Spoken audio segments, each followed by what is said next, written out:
சென்னை காவல் ஆணையர் அலுவலகத்தில் பணிபுரியும் பெண் காவலர் ஒருவர் பழவந்தாங்கல் ரயில் நிலையத்தில் பாலியல் தாக்குதலுக்கு ஆளானதாக வரும் செய்தி அதிர்ச்சி அளிக்கிறது எனவும், அதே பழவந்தாங்கல் ரயில் நிலையத்தில் பட்டாக்கத்தி உள்ளிட்ட ஆயுதங்களுடன் மர்ம நபர்கள் வலம் வருவதாக செய்திகள் வருகின்றன எனவும், பெண் காவலருக்கே பொது இடத்தில் இப்படியொரு கொடுமை நடக்கிறது என்றால் ஸ்டாலின் மாடல் ஆட்சியில் பெண்களுக்கு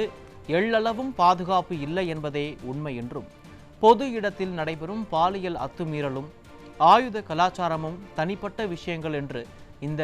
ஸ்டாலின் மாடல் திமுக அரசு கடக்க முனைவது வன்மையாக கண்டிக்கத்தக்கது எனவும், இவையெல்லாம் சட்டம் ஒழுங்கில்தான் வரும் என்பதாவது இன்றைக்கு முதலமைச்சராக இருக்கும் ஸ்டாலினுக்கு தெரியுமா என பெண் காவலர் மீது பாலியல் தாக்குதல் நடத்திய நபர் மீது கடுமையான சட்ட நடவடிக்கை எடுப்பதுடன்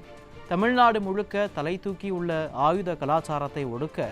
நடவடிக்கை மேற்கொள்ளுமாறு ஸ்டாலின் மாடல் திமுக அரசை வலியுறுத்துகிறேன் எனவும்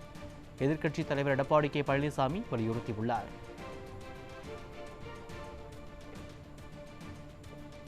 அதிமுக பொதுச் செயலாளர் தனது கடும் கண்டனத்தை பதிவிட்டுள்ளார். அண்மை செய்தியாக பார்த்து வருகிறோம்.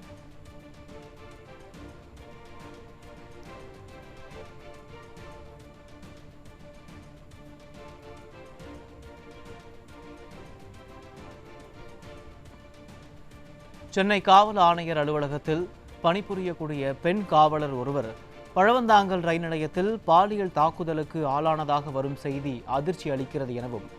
அதே பழவந்தாங்கல் ரயில் நிலையத்தில் பட்டாக்கத்தி உள்ளிட்ட ஆயுதங்களுடன் மர்ம நபர்கள் வலம் வருவதாக செய்திகள் வருகின்றதாகவும், பெண் காவலருக்கே பொது இடத்தில் இப்படியொரு கொடுமை நடக்கிறது என்றால் ஸ்டாலின் மாடல் ஆட்சியில் பெண்களுக்கு எள்ளளவும் பாதுகாப்பு இல்லை என்பதே உண்மை என்றும், பொது இடத்தில் நடைபெறும் பாலியல் அத்துமீறலும் ஆயுத கலாச்சாரமும் தனிப்பட்ட விஷயங்கள் என்று இந்த ஸ்டாலின் மாடல் திமுக அரசு கடக்க முனைவது வன்மையாக கண்டிக்கத்தக்கது எனவும், இவையெல்லாம் சட்ட ஒழுங்கில்தான் வரும் என்பதாவது இன்றைக்கு முதலமைச்சராக இருக்கும் ஸ்டாலினுக்கு தெரியுமா என்றும்,